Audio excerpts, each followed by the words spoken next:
Hi everyone, welcome to Puja classes. Today we will discuss about some basic accounting terms. These are used in the business world. Before recording the transactions in the books, it is essential to understand these terms. First one is business transactions.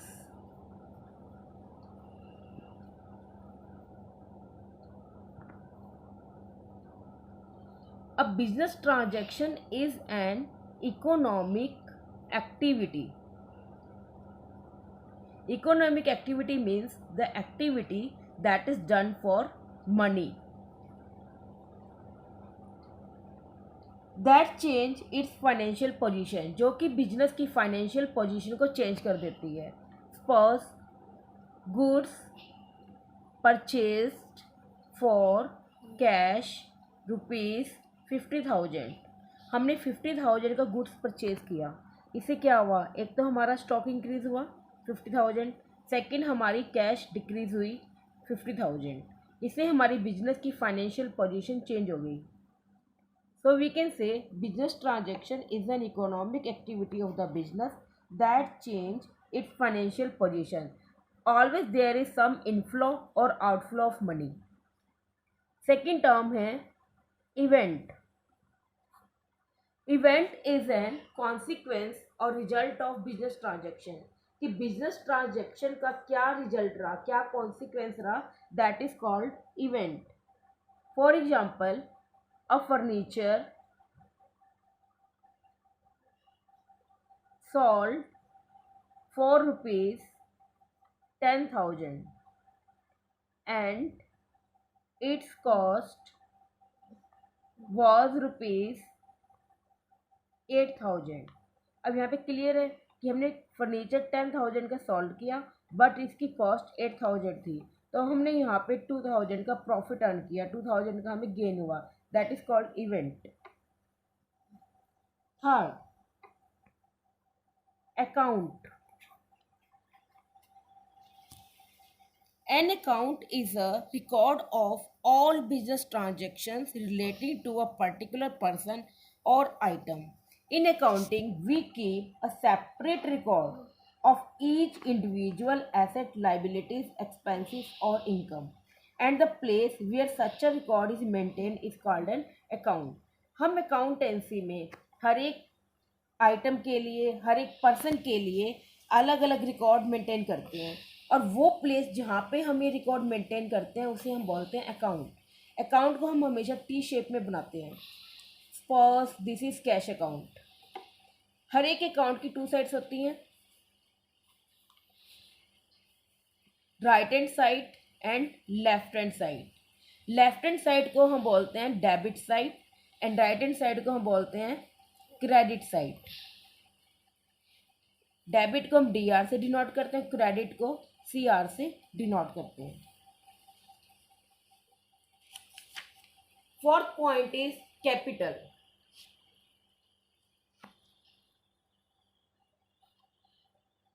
It refers to the amount invested by the proprietor in a business. जब भी कोई proprietor business start करता है तो कुछ ना कुछ amount उसमें इन्वेस्ट करता है.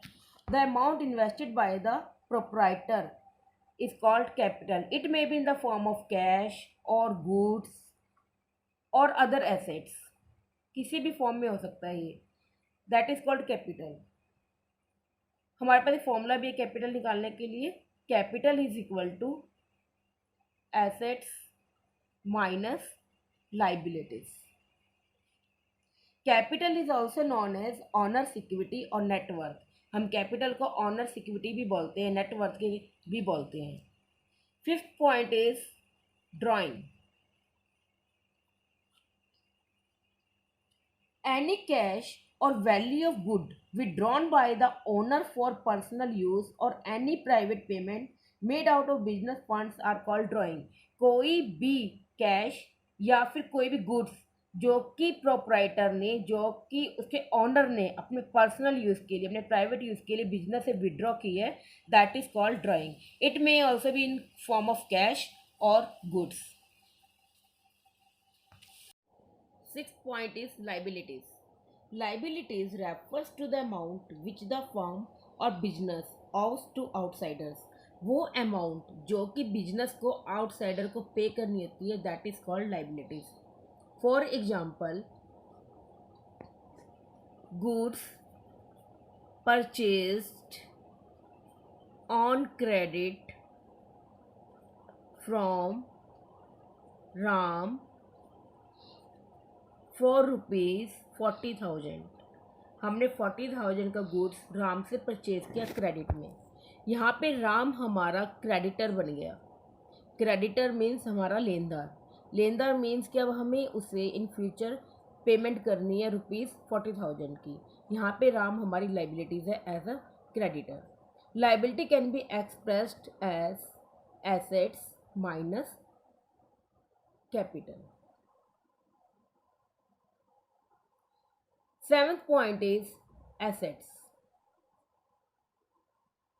Anything which is the property of the business enterprise, including the amount due to it from others, is called an asset. कोई भी प्रॉपर्टी या कुछ भी ऐसी अमाउंट जो कि बिजनेस को बाहर से लेनी है, वो बिजनेस की एसेट्स है. फॉर एग्जाम्पल्स, डेटर देनदार जिनसे बिजनेस को लेना है. Plant and machinery, land and building, cash, bank means bank balance, etcetera. We have 4 types of assets. First, current assets. Current assets are those assets which are meant for sale. यानी कि वो assets जो कि cell के लिए होती है, जैसे कि गुड्स क्यों है बिजनेस में, सेल करने के लिए. या हम कह सकते हैं कि वो एसेट्स जो कि with in a year cash में कन्वर्ट हो जाती हैं, that is called current assets.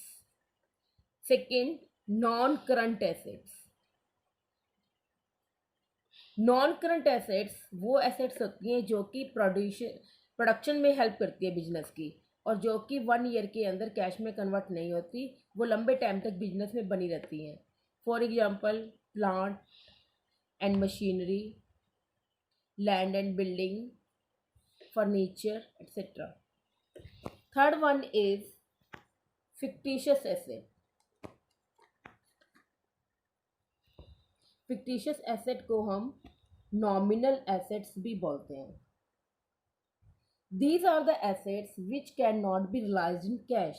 यानी कि वो एसेट जो कि कैश में रिलाइज नहीं हो सकती, बट हम उसे शो करते हैं एसेट्स में. For example, advertisement expenses. Suppose कि बिजनेस ने एडवर्टीजमेंट पे खर्च किया 1,00,000 रुपीज़, उसके एसेट में शो कर रखा है, बट अब हमें कैश में रिलाइज नहीं होगा, बट एडवर्टीज के फ़ायदे हमें इन फ्यूचर कई सालों तक मिलते रहेंगे, इसीलिए हम इसको शो करते हैं बिजनेस के अंदर. Last one is liquid assets.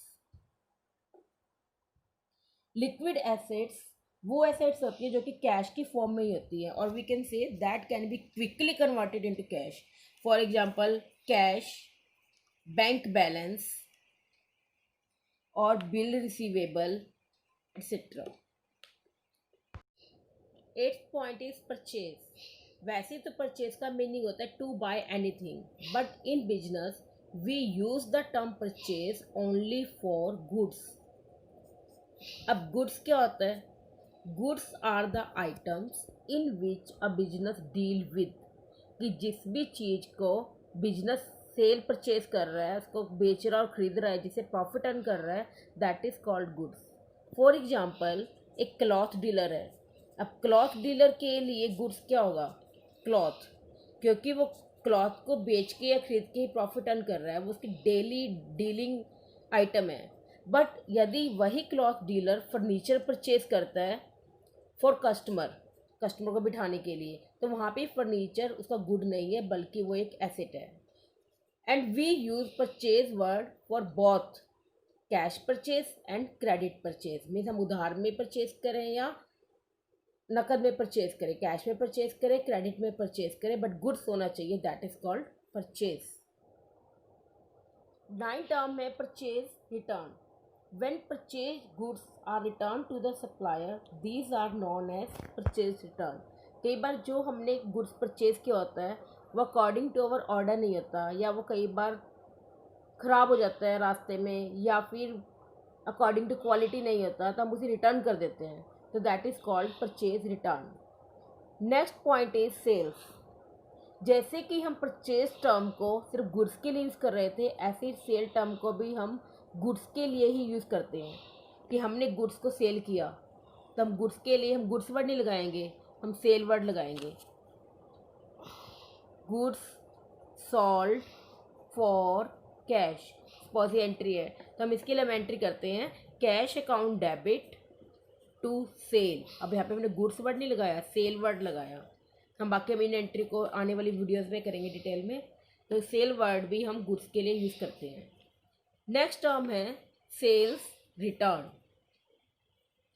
जैसे हमने परचेज किए हुए गुड को रिटर्न किया था, कई बार ऐसे जो हम गुड सेल करते हैं वो हमारे पास वापस आ जाता है, that is called sales return.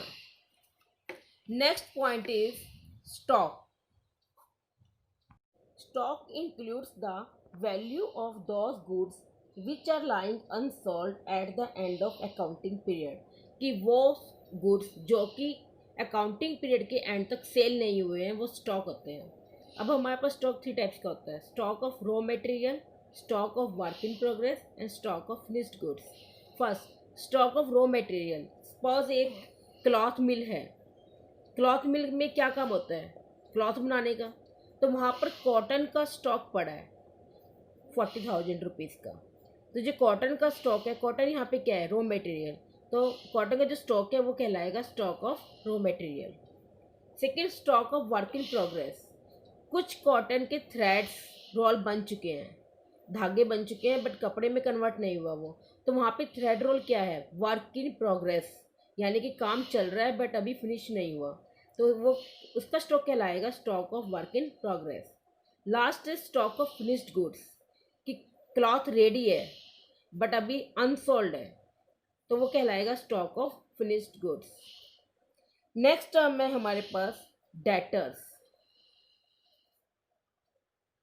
Debtor represents those person और firm to whom goods have been sold or service rendered on credit and payment has not been received from them. Debtor होता है कि वो पर्सन्स या वो firm या वो enterprises जिनको हमने गुड्स या तो सॉल्व किया है या फिर हमने कोई सर्विस दी है, बदले में हमने कोई कैश पेमेंट नहीं ली है, वो लेनी बाकी है, तो वो कहलाएंगे हमारे debtors. For example, goods sold to Mohan on credit for rupees 40,000. हमने मोहन को 40,000 का गुड सॉल्व किया क्रेडिट में, तो यहाँ पे मोहन हमारा डेटर है क्योंकि मोहन ने हमें 40,000 रुपीज़ पे करने हैं. नेक्स्ट पॉइंट है क्रेडिटर्स. जैसे जब हम गुड सॉल्व करते हैं क्रेडिट में तब हमारे डेटर्स क्रिएट होते हैं, ऐसे ही कई बार हम क्रेडिट में गुड्स परचेज करते हैं तब हमारे क्रेडिटर्स क्रिएट होते हैं. For example, business purchased